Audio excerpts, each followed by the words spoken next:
자, 오늘 우리에게 주시는 말씀 같이 보도록 하겠습니다. 오늘 우리에게 주시는 말씀은 사도행전 20장 17절에서 25절 말씀입니다. 인생을 결정하는 몇 가지 힘이 있습니다. 분별력이 있죠. 이것은 우리가 방향을 결정하는 영적 능력이라고 그랬습니다. 순발력이 있습니다. 위험한 상황 가운데 생존의 길을 얻을 수 있는 능력입니다. 지난 시간에 배웠던 영적인 판단력은 행동을 계속하게 하는 능력입니다. 바울이 마게도냐로 진로를 결정할 때 하나님께서 성령님을 통하여 그에게 나타나심으로 그가 바로 행동을 바꿨죠. 판단력입니다. 이것이 하나님의 음성인가 또는 사단이 주는 음성인가를 판단하는. 성령님도 우리에게 말씀하시지만 여러분, 사단도 분명 우리를 미혹한다고 그랬습니다. 때로는 빛을 가장한 천사처럼 우리에게 영적인 환상 가운데 말하기도 하고 미혹하기도 합니다. 이것이 하나님의 말씀인지를 판단할 수 있는 유일한 근거는 무엇이라고 했나요? 바울은 직통으로 하나님의 말씀을 얻었던 시대에 살았지만 우리가 이것이 하나님의 말씀인지 구별할 수 있는 판단력, 능력은 하나님의 말씀이 있다고 그랬습니다. 그러므로 우리가 하나님 말씀을 읽고 자라가야 될 줄 믿고, 성경은 아이들에게 이 말씀을 암송하게 하고 이 말씀을 듣게 하고 읽게 하라고 그랬습니다. 그러면 아이들이 하나님의 말씀에 영향을 받고 쑥쑥 자라게 되어지죠. 오늘 우리는 영적인 추진력에 대해서 함께 배우려고 합니다. 인생을 결정하는 네 가지 힘, 영적인 추진력. 말 그대로 이 추진력은 물체를 앞으로 밀어내는 어떤 힘입니다. 목표가 있으니까 그 목표를 향해서 내가 힘껏 달려가는 그런 능력입니다. 추진력이라고 해서요, 힘입니다. 그냥 생기지 않습니다. 어떻게 생길까요? 노력에 의해 더 활성화되어지고 의지를 들여서 행할 어떤 능력입니다. 우리가 인간적인 추진력도 그러합니다. 오늘 저는 바울을 통해서 영적인 추진력 또한 스스로 생겨나는 것이 아니라 우리가 의지를 들이거나 하나님의 말씀을 붙들고 나아가는, 우리가 불렀던 찬양의 고백처럼 세상에 어떤 물이 우리를 덮으려고 할지라도 담대히 그 물을 이기려고 하는 그런 담대함, 능력, 이것을 말하는 것입니다. 여름에 해운대에서 특별한 일이 있었는데 태풍이 오니 해운대 해수욕장에서 입수 금지령이 내렸습니다. 뉴스에 나기를 입수 금지령이 내서 파고가 5m 성치니까 굉장히 큰 파도거든요. 위험한 파도입니다. 근데 꼭 그런 걸 기다리는 사람이 있습니다. 이 서퍼들이 그때를 빌빌해서, 그분들은 파도가 높을수록 좋거든요. 일몰에 그 서퍼들이 그쪽에 들어가서 서핑을 즐기는데, 그것이 이제 뉴스에 나서 왜 저 사람들은 하지 말라고 하는데 갈까라는 생각을 해보는데, 그 서퍼를 인터뷰하는데요, 이런 파도가 오기를 우리는 얼마나 기다렸는데요, 우리는 파도가 높을수록 서퍼를 즐길 수 있습니다. 문득 제가 그 말이 생각이 나면서, 누군가에게는 위험하지만 그렇다고 여러분 그런 위험한 상황에 들어가는 소리 아닙니다. 훈련되고 또 준비된 사람들에겐 파도가 높을수록 그걸 엔조이할 수 있는 것이죠. 아, 이것은 능력이구나. 파도를 뚫고 들어가는 능력, 이것이 우리가 추진력이라고 볼 수 있습니다. 일상에서 준비된 사람들은 파도를 탈 수 있는 것이죠. 아무리 유능한 서퍼가 파도를 타고 싶다고 해도 파도가 일어나지 않으면 탈 수 없습니다. 사람은 파도를 만들 수 없어요. 그러나 파도가 일어날 때를 준비하고 그 파도를 타고 즐길 수 있을 그 일상의 준비, 이것은 이제 2022년을 저와 여러분들이 살아가면서 가져야 될 믿음의 추진력으로 건면하고, 믿음의 영적인 추진력이 저와 여러분에게 있게 되길 원합니다. 다른 사람은 다 포기하고 안 된다고 할지라도, 하나님의 파도를 일으켰을 때 타러 가자. 그 하나님의 파도를 탈 수 있는 유일한 한두 사람이 저와 여러분이 될 수 있다면, 여러분 이 시대의 믿음의 영웅들로 하나님이 충분히 저와 여러분을, 또 우리 공동체를, 이 민족의 교회를 사용할 줄 믿습니다. AD 47년에서 49년 우리가 사도행전 13, 14장을 잠깐 기억해보면 안디옥 교회를 통해 바나바와 바울이 첫 번째 선교사로 파송되는 것을 우리가 기억합니다. 소위 선교의, 전도의 시대가 열려진 것이죠. 이방인들도 유대인들 말고 구원을 얻게 되어지는 첫 번째 사건이 시작이 되어집니다. 인류 역사에 위대한 사건의 전환이 일어난 선교여행이 시작이 되어졌습니다. 그리고 두 번째 선교여행, 1차 선교여행 때 큰 복음의 확장을 들고 바울이 신나서 이제 두 번째 선교여행을 AD 49년부터 52년까지 떠나게 되어집니다.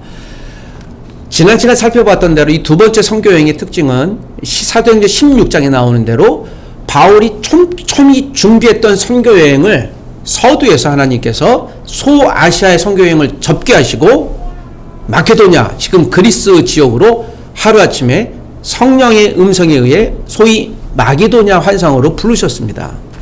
내가 준비는 다 했지만 하나님이 어떤 경우엔 준비된 걸 다 내려놓고 하나님의 방향으로 오게 하시는 경우가 있습니다. 준비하지 말란 소리가 아니에요.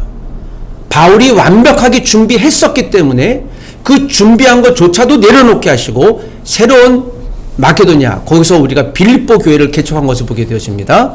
빌립보 교회는 바울이 준비했던 곳이 아니에요. 그런데 바울이 앞으로 평생 AD 67, 8년쯤에 로마에서 그가 참수당하고 순교할 때까지 바울을 물질로 기도로 도왔던 유일한 교회였어요. 바울이 원할 때 빌립보가 가난한 교회였거든요. 그러나 하나님의 동역자를 알고 하나님의 일들을 알고 진실히 도왔던 교회였던 것이죠. 바울이 어찌 알았겠습니까? 그런데 성령의 음성에 따라가니 자기를 도울 수 있는 교회의 동역자를 만난 것이죠. 다시 한번 저와 여러분에게 뜨겁게 끓어오르는 그 성령님의 음성을 듣고자 하는 갈급이 저와 여러분에게 일어나길 원합니다. 성령님이 우리에게 어떻게 말씀하실까요? 다시 복음을 들고 두 번째 선교여행을 신실히 떠났던 바울을 우리가 보게 되어집니다. 그리고 세 번째 선교여행까지도 이제 거의 마칠 때쯤에 오늘 본문이 시작이 되어집니다. 주님이 바울의 1차부터 세 번째까지 선교여행의 거리를 보니까 한 13,000km 이상 됩니다. 어마어마한 것이죠. 바울은 열방 선교라는 하나님이 주신 인생의 목표를 향해 거침없이 달려갔습니다. 소위 영적 거인이라고 볼 수 있습니다.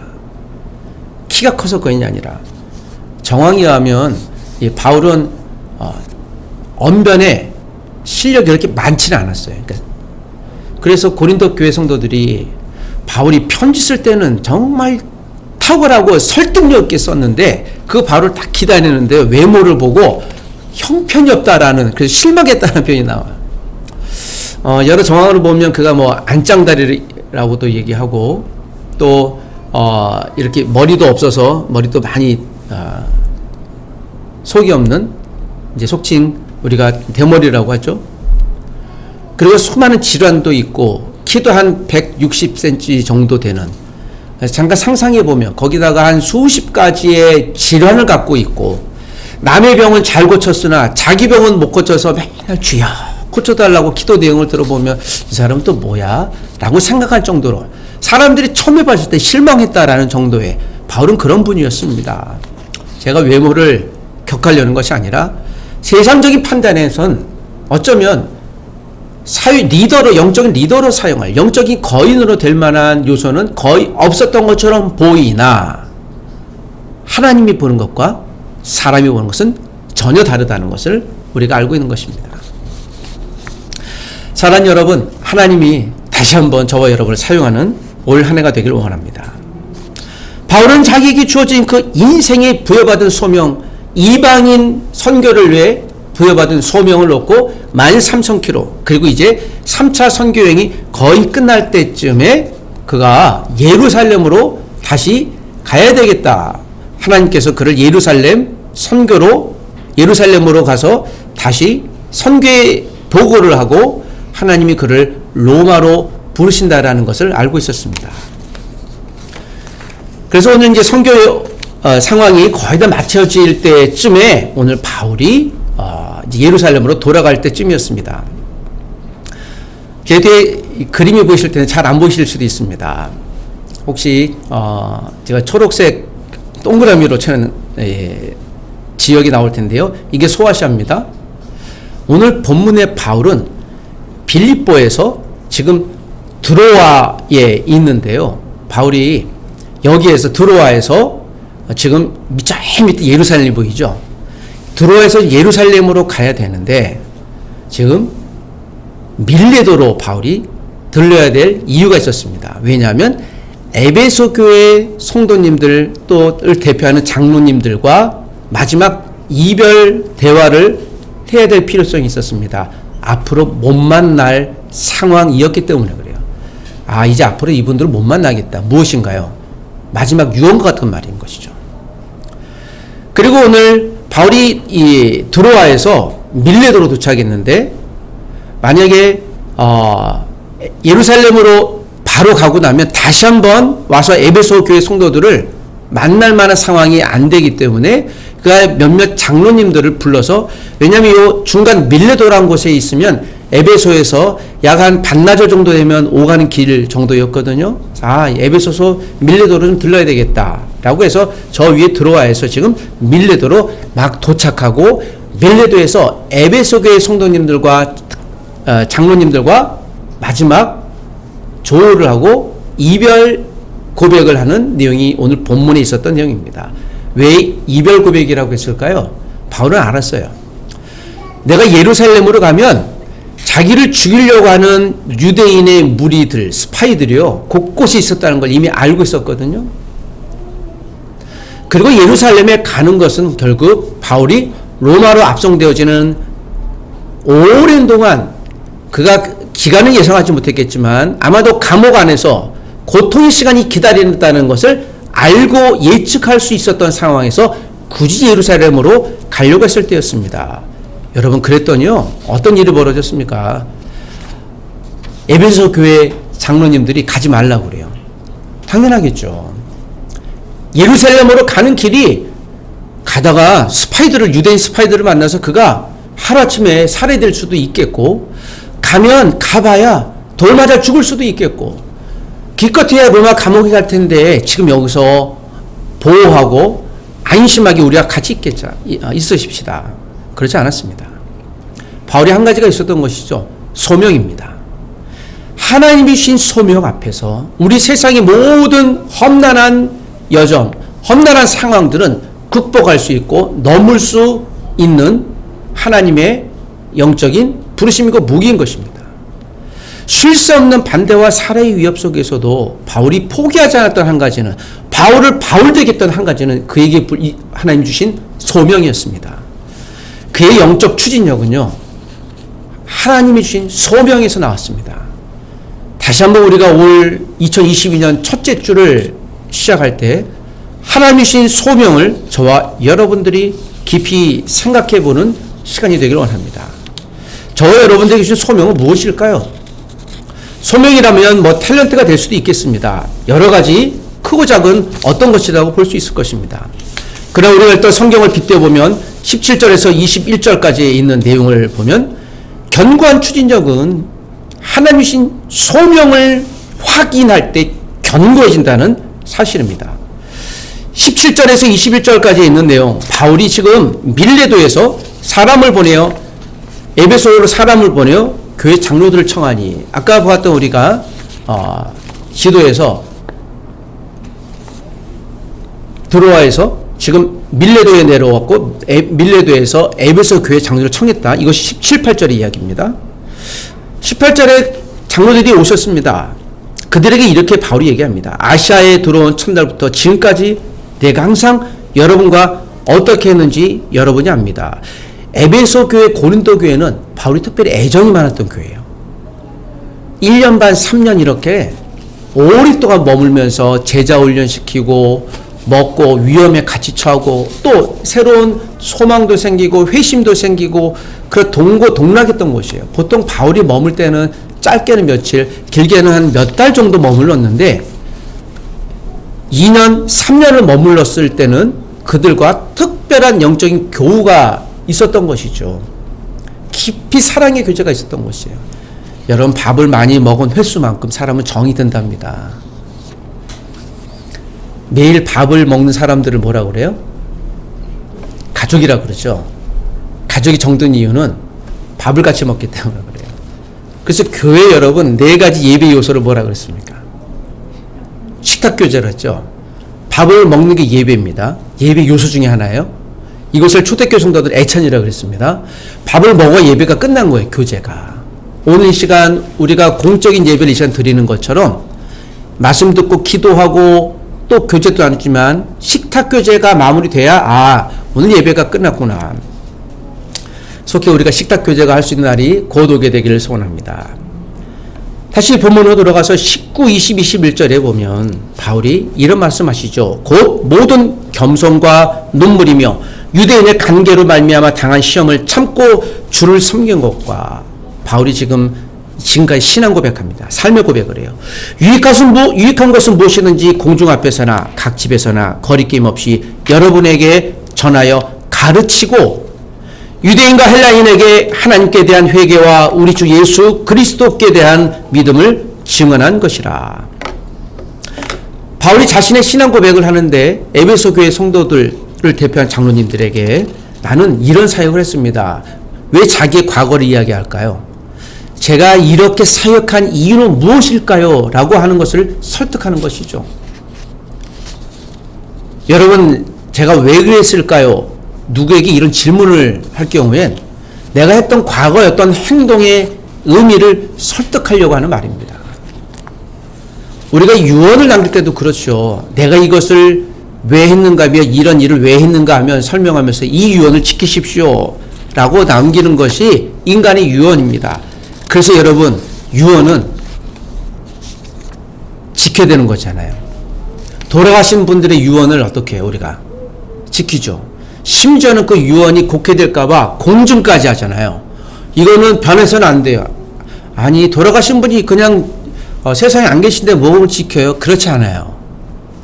돌아가시긴 했지만 남긴 유언은 살아있는 그분의 뜻이에요.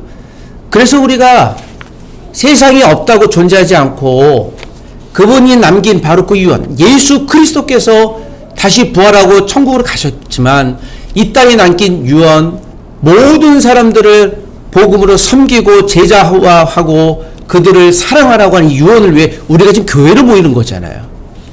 우리는 이익 집단이 아니고 조직이 아니에요. 사랑하고 섬기는 공동체, 그래서 가족이라고 얘기하는 이유가 여기 있는 것이죠. 이것이 우리의 이유입니다. 바울이 그 얘기를 하는 것이죠. 제가 어떤 사람입니까? 이 얘기를 하는 것이죠. 바울이 부럽습니다. 자기가 사역했던 사람들 앞에 여러분 내가 누군지 아시죠? 이 한마디는 누구라도 할 수 있는 얘기는 아닌 것 같아요. 바울이 3차 여행에서 두란노에서 약 2년 6개월, 에베소에서 3개월, 거의 3년 동안 살았던 에베소 교회 성도님들을 대표한 장로님들에게 여러분 제가 누군지 아시죠? 이 한마디는 그가 어떤 삶을 살았는지를 알려주는 놀라운 표상이라고 볼 수 있습니다. 여러분, 제가 어떤 사람입니까? 박정호 목사는 어떤 사람입니까? 이전에는 그랬어요. 목사님은 음식을 참 주는 대로 잘 드세요. 그렇구나. 제가 신학교 다닐 때 조직신학을 가르쳤던 교수님이 그런 얘기 했어요. 여러분, 나중에 목회자가 되시면 잘 드셔야 합니다. 그래서 여러분, 목사는 먹사입니다. 그래서 먹사가 먹기를 좋아하는 게 아니라 성도님들과 성도님들이 대접해 주는 대로 드셔라. 그 투정하지 마라. 이제 그 얘기를 강조했던 것이죠. 의미 있는 얘기라 생각이 되어집니다. 음식을 만들 때 그분의 정성이 들어갔는데 혹 행여나 그것에 대해서 자기의 취향에 따라서 판단하지 말라는 거예요. 사람을 판단하지 말라는 거예요. 그냥 그렇게 감사하라는 것이죠. 바울의 사역은 개인의 목표가 아니라 하나님신 소명이 있었어요. 바울이 에베소 교회 성도님들에게 자신 있게 얘기할 수 있는 것이에요. 내가 이를 왜 했을까요? 하나님이 불러신 소명이 있습니다. 에베소 교회 여러분들에게 내가 무엇을 했는지 여러분 아시죠? 이 얘기를 하는 것입니다.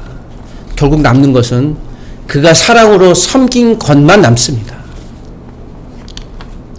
1월 1일 어제 되니 어제도 우리 몇몇 제자들이 문자를 보내왔습니다. 목사님 평안하셔, 새해 복 많이 받으십시오 해서 그렇구나. 그런데 그 문자를 보낸 제자들의 면목을 이렇게 보니까 공통점이 있었습니다. 저를 통해서 장학금을 받았거나 아니면 제가 밥을 정말 많이 사줬거나 뭔가 이렇게 좀 보이는 혜택을 많이 받았던 제자들이 감사하다고 그래서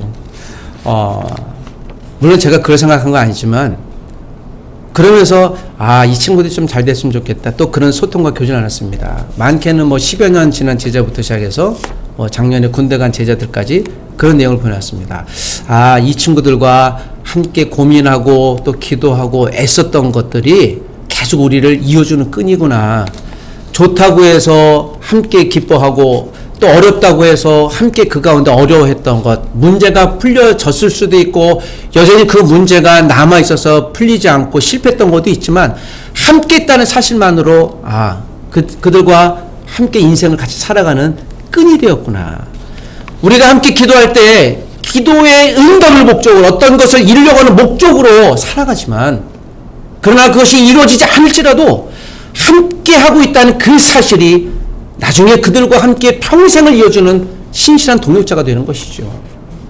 오늘 본문을 마치고 바울은 에베소로 앞으로는 방문하지 못하고 이제 로마에 가서 오랜 감옥 생활을 하게 되었습니다. 내가 지금까지 이곳에 왔던 이렇게 살았던 것을 여러분 기억하십시오. 내가 누구인지 여러분 기억해 주십시오. 바울이 이런 유언을 하고 있는 것이죠. 여러분들도 그렇게 살아주십시오. 부탁하고 있는 것입니다. 세상에 감당할 수 없는 사람은, 하나님이 굳건히 붙드는 사람은 자기에게 주어진 하나님의 소명을 붙들고 계속 이 소명을 완수해 나가기 위하여 내가 실패할 수도 있겠지만 다시 일어나서 저돌적으로 돌지라는, 이것이 열심히 힘껏 미는 것이 아니라 영적인 추진력은 하나님이 주신 소명의 자리에 끝내 그 자리에 지키고 서 있는 바로 그 자세인 것이죠. 매일마다 여러분 아침에 말씀 묵상하고 또 큐티를 하고 누군가를 위해서 기도하고 또 주일마다 예배하는 이런 작은 시간들이 모여 우리의 영적인 소명을 지키게 하고 알게 하고 깨닫게 하고 어느 순간인가 누군가 우리를 볼 때 저분은, 저 집사님은, 장로님은, 저 성도님은 참 견고한 분이셔. 영적인 추진력이 있어. 하나님이 저분을 사용하셔. 이런 여러분 하나님의 평가가 사람들의 입에서 회자되기를 원합니다. 그 평가를 우리가 목적으로 살지는 않아요. 그런 평가에 매몰되기 쉽기 때문이죠. 하나님이 내신 소명은 무엇일까? 바로 지금 그 얘기를 하고 있는 것이죠. 내가 어떤 사람인가를 말하기 전에 나는 어떤 삶을 살아왔을까요? 왜요? 하나님이신 그 소명 때문에 그러합니다. 바람과 풍랑을 만날지라도 하나님 주신 복음의 소명을 갖고 나가는 영적인 추진력은 결코 약해지지 않습니다. 두 번째, 목표를 향해 견고히 나가는 추진력은 하나님 주신 소명을 붙들 때 강화됩니다. 견고한 추진력은 하나님 주신 소명을 계속 놓지 않고 붙들 때 더 확장된다는 것이죠. 22절부터 25절까지 오늘 바울의 고백을 통해 바울의 소명이 그를 어떻게 강화시켰는지를 볼 수 있습니다. 자, 우리가 잘 알고 있는 내용이기도 한데요. 23절, 4절 한 번 더 읽어볼까요? 20장 23, 4절 다 같이 시작. 오직 성령이 각성에서 내게 증언하여 결박과 환난이 나를 기다린다 하시나 나의 달려갈 길과 주 예수께 받은 사명 곧 하나님의 은혜의 복음을 증거하려 하는 일을 마치라면 나의 생명을 조금도 귀한 것으로 여기지 아니하겠다. 바울이 지금 자기 생명을 걸고 가야 될, 지금 막 전투적으로 얘기하는 것 같지만 바울의 마음 가운데엔 다시 한번 내가 내 소명을 잘 지키도록 여러분 기도해 주십시오. 에베소 교회 성도들에게 엄하게 또 아주 스트롱하게 얘기하는 것이 아니라 또 그가 깊은 3년 동안 살았던 영적인 교우가 있었던 친밀한 사람들과 나를 기도해 주십시오. 하나님이신 내 소명을 내가 인간적인 안위, 인간적인 안전을 위해 사는 것보다 더 중요합니다. 라고 설득하는 것입니다. 바울은 자신이 당할 위험을 이미 알고 있었어요. 신비하죠? 하나님이신 소명은요, 그 소명을 이루고자 할 때 눈앞에 보이는 어려움을 우리가 알아요. 아, 이러면 사람이 설득이 될까? 재정도 많지 않은데, 이게 건강도 없는데, 환경도 녹록지 않은데, 시간도 녹록지 않은데, 이게 될까? 우리가 상식적으로 생각하면, 그러면 그것을 버리고 다른 길을 선택해야 되잖아요. 이건 맞는 거예요. 이건 우리가 지식이에요. 인간의 지식. 하나님의 지혜가 올 때, 하나님의 소명이 그에게 임할 때, 광야로 가는 것이죠. 그 고난의 길에서 나오는 것이 아니라 오히려 고난의 길로 가는 것이죠. 태풍을 피해서 가는 것이 아니라 오히려 태풍의 눈을 향해 돌진하는 것이죠. 왜 그럴까요? 하나님의 소명입니다. 소명이 있는 자를 세상에 감당할 수 없는 것이죠. 저는 여러분들을 위해 사랑하고 복음으로 섬기기 위한 하나님의 소명이 있습니다. 오늘 이 자리가 수천 수만 명이 모일지라도 한두 사람이 모일지라도 제가 지켜야 될 것은 메시지예요. 목회자가 설교를 못하게 하면 그 순간 그는 죽습니다. 어떤 일을 잘하거나 또 사역을 많이 해서 그가 생존하지 않아요. 저는 목회자로 부름받았습니다. 저를 살리는 길은요, 저를 살려주실 길은 설교하도록 여러분들이 만들어주셔야 돼요. 목사님 설교해 주십시오. 성경 공부해 주십시오. 그러면 목회자가 살아나는 거예요. 그 자리가 없으면 죽습니다. 학교 선생님들에게 열심히 학생들 사랑하려고 하지만 학교에서 여러분 강의하거나 또 가르칠 수 있는 자리를 안 주면 그건 죽습니다. 난 누구지? 난 여기서 뭐 할까? 어부들에게 월급을 내가 정기적으로 줄 테니 그냥 편하게 사십시오 하고 고기 잡기를 못하게 하면 여러분 그는 어부는 죽습니다. 소명이에요. 힘들지만 하나님이 나에게 우리에게 모든 교회에 주신 소명이 있는 것이죠. 다시 한번 여러분 하나님이 내게 주신 소명을 기억하게 되기를 원합니다. 엄마에게 주신 소명은 무엇일까요? 우리 자녀를 양육하는 것이죠. 젖을 먹이는 것이죠. 사랑하는 것이죠. 아버지에게 주신 소명은 무엇일까요? 가족을 위해 봉사하고 또한 재정을 가져오고 또한 그들을 보호해주고 안위해주는 힘들지만 나가서 열심히 일하는 이유가 있는 것이에요. 아니 내가 허리 부러져라 일하는데 말이야. 가끔씩 그런 얘기를 하죠. 네, 그것이 우리에게 소명인 것이죠. 그게 보편적인 아비들이 갖고 있는 소명입니다. 하나님 나에게 주신 소명은 무엇일까요? 하나님이 어떠한 소명을 이루면 또 다른 소명을 줄 수 있습니다. 바울이 모든 선교여행에서 성공한 것 같지만 아덴 같은 곳에서는요 회심자가 거의 없었어요. 그래서 그 굉장히 실망했습니다. 놀라운 사실은요. 그럼에도 불구하고 아덴에서 나중에 수많은 복음의 회심자가 일어나요. 골로새 같은 경우에는 바울이 가지도 않았는데 교회가 자발적으로 생겨나요. 바울의 복음을 크고 작고 들었던 사람들이 자발적으로 생긴 거예요. 내가 보기엔 실패하고 어려워서 다 포기하고 야 이거 실패하고 실패 캐비넷에 몸을 넣었는데요. 이게 나중에 보니까 하나님이 이곳에 생명을 불어넣어서 이게 성공의 응답으로 내게 뻥 나타날 수 있는 것이에요. 통과하는 것이 중요합니다. 성도들에겐 잠시의 성공이고 실패가 될 수 있지만 여러분 그 자리를 그래서 지키는 것이 중요한 것이죠. 견고한 추진력은 소명을 그래서 붙들 때 강화되고 축복됩니다. 우리 자녀를 놓고 기도할 때 이 자녀가 될까 안 될까 고민스럽지만 사람을 주고 계속 키우고 그를 위해 헌신하고 장꿈을 주고 또 애쓸 때 이 자녀가 하나님의 사람으로 성장하고 성숙해가는 것이죠. 환난을 누가 좋아한다고 선택하겠습니까? 바울이 그런 고백을 하죠. 오직 성령이 각 성에서 내게 증언하여 결박과 환난이 나를 기다린다 하시나 내가 예루살렘에 가든 로마에 가면 분명 내가 결박과 환난이 있는 걸 내가 압니다. 놀라운 일이죠. 바울이 미친 거 아닙니까? 바울 좀 바보 아닌가요? 그렇게 알면 우리는 다른 데 가는 게 정상 아닌가요? 좀 로비를 좀 해서 환난이 내게 오지 않도록 얘기해야 되는 게 상식적인 것이 아닌가요? 이상한 사람 아닌가요? 마치 어린아이를 야생의 사자 앞에 두는 것처럼 이거 위험한 일 아닌가요? 그러나 부모님의 손에 붙들린 아이가 동물에서 보는 사자는요, 안전해요. 재밌다고 손가락도 눌러보는 것이죠. 왜일까요? 부모의 손에 붙잡혀 있기 때문에 그렇죠. 위험한 곳에 그 각성에서 어둠과 환란이 기다리지만 하나님의 손이 바울을 붙잡고 있는 것을 그는 알았기 때문에 우리가 보기엔 환란과 어려움일 수도 있지만 하나님의 손이 나를 놓지 않는 이상 나는 견고하게 나갈 수 있습니다. 여러분들이 나를 위해 기도해 주십시오. 내가 결코 실패하지 않을 것입니다. 바울이 에베소 교회 성도들, 에베소 교회 장로님들이 눈물로 만류할 때 이렇게 오히려 역설적으로 설득하고 있는 것이죠.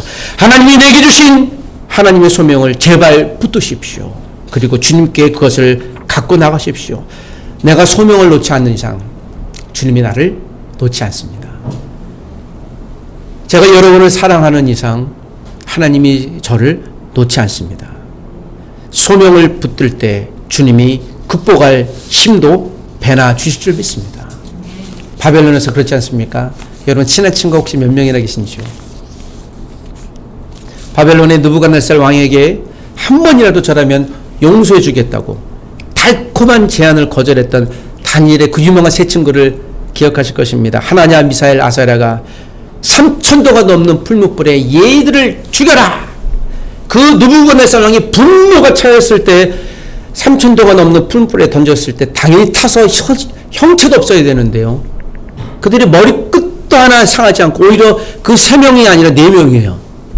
그러니까 하나님의 형상으로 나와 있습니다. 오늘 그걸 느부갓네살 왕이 눈으로 본 거예요. 자기 눈앞에 벌어지는 일이에요. 그리고 세 친구가 걸어 나와요. 하나도 문제가 없어요.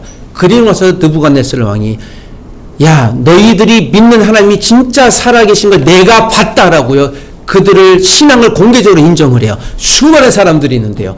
처형당하는 지금 처형식장이 오히려 변하여 그에게 세러머니 장소활이 되는 것이죠. 여러분, 최악의 상황에서 하나님은 최고의 선을 이끌어낼 수 있는 것입니다.